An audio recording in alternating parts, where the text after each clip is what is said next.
ஈரோடு மாவட்டம் கோபிசெட்டிப்பாளையம் அருகே நட்டாற்று ஈஸ்வரர் கோவிலை சூழ்ந்தபடி வெள்ளம் ஓடுகிறது.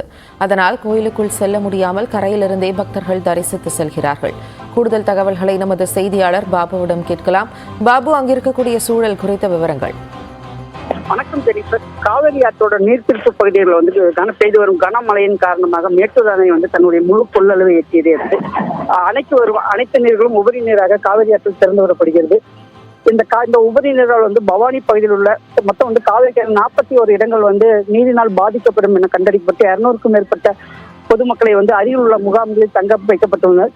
மேலும் இது தொடர்பாக ஈரோடு மாவட்டம் மொடக்குறிச்சி அருகே உள்ள நட்டாற்றீஸ்வரர் கோயிலை வெள்ள நீர் சூழ்ந்து செல்வதால் அப்பகுதிகளுக்கு செல்ல பொதுமக்களுக்கு தடை விதிக்கப்பட்டுள்ளது.